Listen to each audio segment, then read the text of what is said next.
What's going on, you guys? So, welcome to episode 3 of Designing a Game. This episode, I'm actually going to talk about the game and announce the game that I am planning to make. So, a couple of things. First, the first two episodes, if you didn't catch them, the first one I covered the platforms I'm going to kind of focus on in terms of developing the game. Second episode, I kind of went into the game engines that I'm planning to use or consider for the game. And Unity is pretty much the top contender. That's along with Swift. I know Swift isn't just an IDE, it's not an engine, but I'm kind of thinking about Swift too. So there's still, I still have to kind of figure between these two guys, because Unity, I found out, it's a game engine, right? However, Unity uses, I didn't know this, Microsoft, I'm trying to write and speak at the same time. It uses the Microsoft Visual Studio. So I know some of you guys are gonna say, well, what's the big deal? I'm not a fan of Microsoft. I've worked for them, so before anybody goes into like a whole rant or you're Apple fanboy and stuff like that, I've worked for both companies. I worked for Apple and Microsoft. I'm not really keen on Microsoft products. I got trained with them. I know how to use them. I've been at the company. I'm just not crazy about stuff from Microsoft. So let's go into the game. I'm going to play the actual intro for the actual show that I'm basing the game off of. And before we go into rights and licenses and all that good stuff, let's watch the trailer and then I'm going to jump into it. It was a golden age for all mankind. Using the incredible exoskeletons called E-frames, we had successfully terraformed Venus and Mars and were poised to move on to the outer planets. Suddenly, it all ended. We were pressed into a nightmarish war on a scale previously unimagined.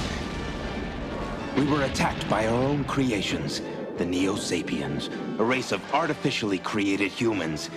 Led by Phaeton, they have seized control of Venus, Earth, and Mars.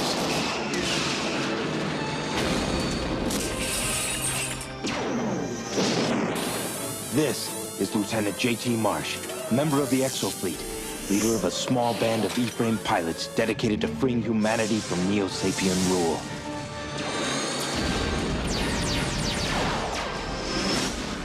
rule. We are the Exosquad. Alright, so here's the game. It's based off of Exosquad. Now, if you are not familiar with Exosquad, it was a 1990s cartoon TV series, and the reason why this show stuck with me over the years is because it was the first cartoon that I watched as a kid where actual characters died. You actually had main cast members of the show die. So that was really new because you watch Looney Tunes, you watch all the other cartoons that were on the Saturday morning cartoon shows, and none of them died. So it was really interesting. And it was very different. The other thing is it had massive space battles, which were incredible. And every time I watched them, they were so engrossing. It was just incredible. So it really, over the decades, I've seen this 20, 30 years ago. I'm still enamored by this. So the game is not going to follow the actual squad, the Exosquad. To give you a brief synopsis of the actual kind of setting of Exosquad, if you're not familiar with it. So basically what happened is mankind terraformed Venus, Earth, and Mars, right? And you have the 3 planets, right? So let's pretend these are the 3 planets, that's the sun. And they terraformed these 3 planets, and they sent, I would say, the non-desirables, kind of like criminals and stuff like that, to the outer planets, Saturn, and I would assume also the outer planets beyond that. They kind of sent these prisoners and undesirables to these worlds, and they just kind of left them there.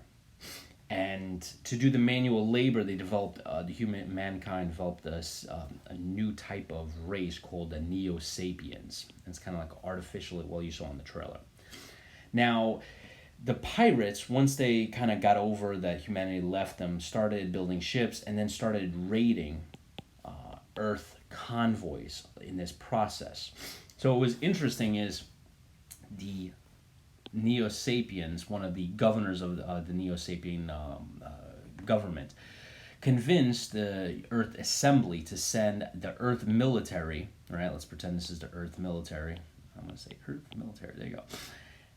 To head out and destroy the pirate threat once and for all.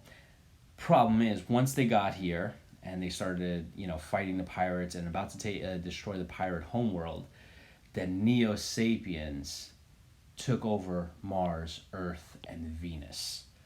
And the game starts off with you as Commander Admiral Winfield in charge of the Exo fleet, about to attack the pirate homeworld of, I believe it's Enceladus, right? So you have the fleet here, and this is Enceladus, right? You get an emergency communique saying, and this is how the game starts, you get an emergency communique from Admiral Romero, I think it is saying, hey, we're under attack by massive Neo-Sapien forces, come back as quick as possible. So, as commander, this is where the game leaves you. You have three choices, basically. You can head back to Earth, as quick as you can, and fight the Neo-Sapien threat. Now, you don't know how big their fleet is. You don't have any information other than Earth is under attack. So do you send your damaged fleet to fight a military force that you have no recon, no idea about, and possibly lose the game right away? The second option is to just, we can't deal with this yet, so let's just deal with the pirates, let's take them over, and then head back, and then attack. So, attack pirates. And then the third one is to not attack and just head to Io Moon Base, which is in the Jupiter. This is really kind of shitty drawing, but and kind of do some recon and then find out with a little reconnaissance about what's going on Earth, Venus, and Mars before you commit the fleet. So you have a couple options, and that's where the game's going to leave you. Now the game is hex-based, and I'm going to give you a look at the map here, this concept image that I'm planning to, that I'm developing here. So this is the rough concept image. Now, as you can see, it's rough. There's only a few things. The whole point of this is right in the center you have the sun, and then you have these dots here that represent planets. The blue is Earth, Mars is brown, and I believe Jupiter is red. I'm thinking. And then you have these dots around, which is the asteroid belt. Now the reason why this is important is the way this is all hex-based, right? And it's gonna be a massive map. Now the core thing that I'm gonna do in this game is I'm gonna have an engine, kind of a system where the planets are not static. They're going to move according to their revolution around the sun, which is going to open up a new layer of strategy. So a good example is, like, let's say you have the Exo fleet here, right?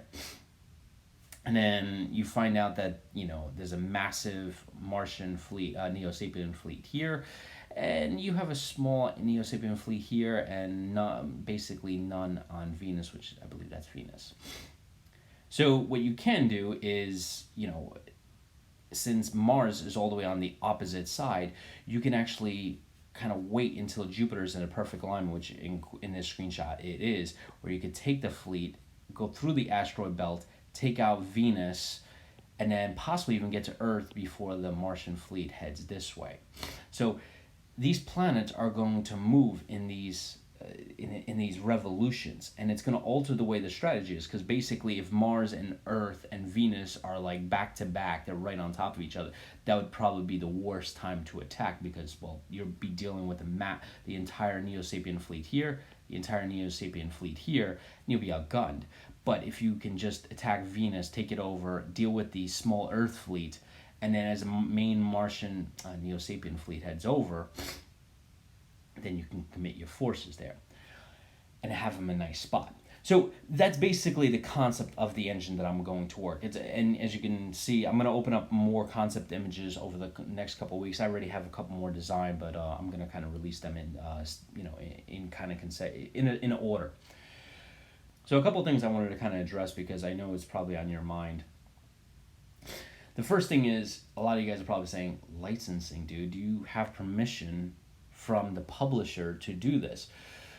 Well, no, I don't. However, I'm going to make this an open source game. I'm not going to charge for this game. I'm actually going to have this as an open source game. It's going to be non-profit. I'm not going to take any money for this game. I'm just going to design it and I'm just going to put it out there. I noticed there's a lot of Star Trek projects, a lot of Star Wars projects, a lot of projects that are free to play that, a lot of publishers don't go after them. So I'm kind of relying on that. And if the publisher comes after me and says, hey, listen, you need to cease and desist, you got to stop developing a game, that's fine. I'll just change the name of the game and change all the names for, the races and all, and some of the setting, and just, change that. And I could still make the game. There was a game called Birth of the Empires, which was kind of like a 4X free-to-play, non-profit kind of Star Trek 4X strategy game. And Paramount, or was it CBS, came over to them and said, look, you need to cease and desist this, which they did. And they were like, okay, we're not going to do this. And they just changed names and they published the game. And it's available, I think, on PC and Android, so if you're interested. So that's what I'm going to do. So if that becomes an issue, I'm just going to flip over. Now, before I end this here, I wanted to kind of showcase a couple places that you can actually pick up Exosquad if you haven't watched it and you're kind of interested. The first place is iTunes. So iTunes has the entire series, season 1 of this series for $10. I have to buy it, so I'm probably going to buy it in the next couple of minutes. But it basically kind of covers Pirate Scourge, which is like the whole setup. And then you have Blitzkrieg and Resist, which is basically that part where I'm going to start the game off at. And then kind of give you a bunch of episodes where I'm not going to spoil it, but it gets really good. Now, they don't have Season 2 posted, so just giving you a heads up there. And if you don't want to buy it on iTunes, there's the DVD for $7.23, so that's a really good deal if you want to pick up the DVD version. And last but not least, there is actually a really cool podcast that's available. This is on the Apple Podcast, but I believe it's probably on other platforms too. So it's called Exosquad Goals. And so if you're kind of interested, you have basically episode by episode recount of what was going on in each episode. So if you're interested, I would recommend. And it was a really good series. I really did enjoy it. I didn't finish it actually, but as you can see, it's 5.0 out of 5. So that's really good. Anyway, guys, I hope you guys enjoy this peek at this game. I'm gonna shed more and more details. Now, I understand a lot of these videos are coming in late. I'm not really on top of these videos, and I'm only publishing one a week, and there's much more I can do to make these episodes a little bit more cleaner and fluid and more animations, but I'm actually spending a lot of time designing the game and relearning or catching up on my Java. So, and yeah, the game is going to be in Java, I believe, so unless I choose Swift. So yeah, I didn't finalize that. Anyway, guys, I hope you guys enjoy this. I will catch you in the next one. See you then.